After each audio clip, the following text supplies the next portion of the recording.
ચાલો મિત્રો, બધાને મારા જય શ્રી કૃષ્ણ. મિત્ર, એક કઠિયારો જંગલમાં લાકડા કાપવા જાય.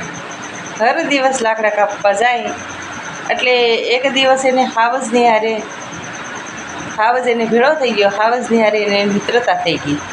હર દિવસ લાકડા કાપવા જાય, થોડીક વાર એની પાસે બેસે અને લાકડાનો ભારો લઈને વી આવે. એમ હર દિવસ જાય. હાવજને અને કઠિયારાને બેયને ઘેરી દોસ્તી બની ગઈ, મિત્રતા બની ગઈ. ત્યારે હાવજે કીધું કે તું આખા જંગલમાં લાકડા કાપજે, તારે કોઈ જાતનું ટેન્શન લેવાનું નથી. હું અહીંયા સૌ ને, તું મારો મિત્ર છો. એટલે કઠિયારાને તો ઘણો આનંદ આવી ગયો અને ઘણું એને એમ થયું કે હવે મારે કોઈ જાતની બીક નથી, એટલે હું તો દિવસમાં 2-3 ભારા લાકડા નાખી દઈશ અને હાવજ તો મારો મિત્ર છે. એટલે એવી રીતે એ તો કાયમિક લાકડા કાપે. અને ઘણા સમય પછી કઠિયારાની દીકરીના લગ્ન હતા.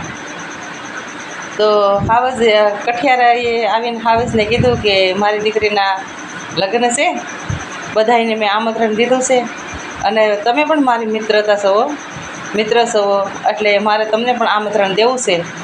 એટલે હું દેવા આવ્યો છું અને તમે મારી દીકરીના લગ્નમાં આવજો.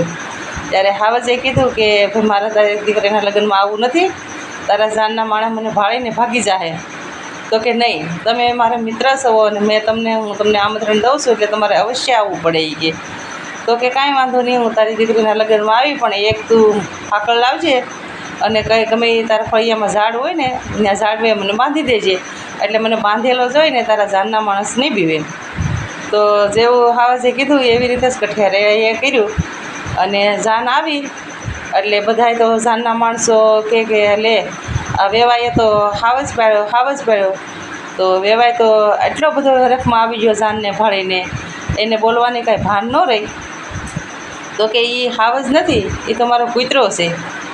હાવજ કે ગરર તારી ભલી થાય, હું હાવજ અને હું જો આમાંથી આગળ છૂટો હોય ને તો તું ને તારી જાન 2 કેડે ચડાવી દઉં, પણ હું તારી અટાણે તારી ત્યાં હું મહેમાન થઈને આવ્યો છું, એટલે મારાથી કાંઈ ન કરાય. તારી દીકરીના લગ્ન પતી જાય પછી હું તને જવાબ દે. દીકરીના લગ્ન પૂરા થઈ ગયા ત્યારે કઠિયારાને કીધું કે હવે તો મને છોડી મેલ અને હવે હું જાઉં જંગલમાં. તો હાવજને તો છોડી મેલ્યો. ઘણો એને કીધું, આગ્રહ કર્યો તમે ખોટી થાવ. તો કે નહીં, હવે હું જાઉં. એમ કરીને એ જંગલમાં વી ગયો. પછી થોડાક દિવસ થયા, કઠિયારાની છોકરીના લગ્ન થયા. એ બધી ઘરમાં આડીવળી વસ્તુ મેલીને 8-10 દી પછી પાછો લાકડા કાપવા ગયો. ત્યારે હાવજે કીધું તું આવી ગયો? તો કે હા. તો કે સારું બેસી કે. તો કે કઠિયારાને કે તારો કવાડો તો બહુ સારો છે. એ કે કેવો હાલે છે? એ કે તો કે અરે મારા કવાડા ઉપર તો માખી બેહે તો માખીનો પગ પણ કપાઈ જાય એવો મારો કવાડો હાલે. તો કે એટલો બધો હાલે?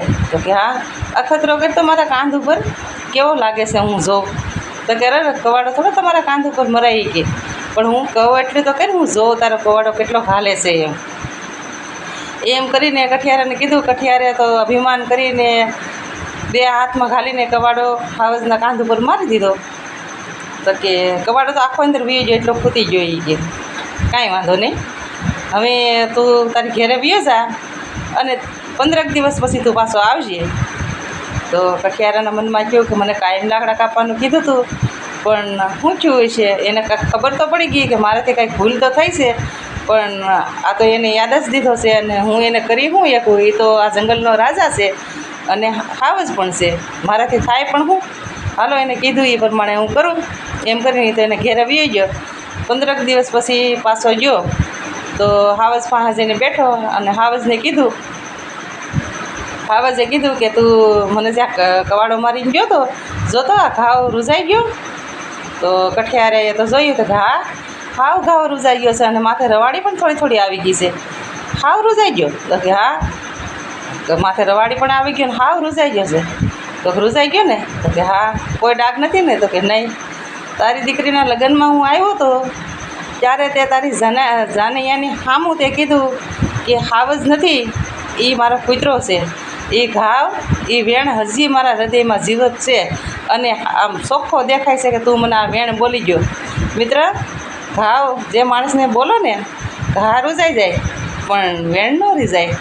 એટલે આ વાત હાવજની ને કઠિયારાની તો નહોતી જ, એ એટલી તો કોકની વાત હશે જ, પણ આ હાવજને કઠિયારાની વાત આવી હતી એટલે મેં તમને વાત કરી મિત્ર. એટલે ગમે એ માણસની આગળ આપણે વાત કરવી હોય તો જોઈ વિચારીને કરવી, અને કેટલું માણસે રાખ્યું છે કેટલું નહીં એ પહેલાં એનું જોઈ લેવાનું કે આ માણસનું કેટલું આપણા ઉપર કરજ છે.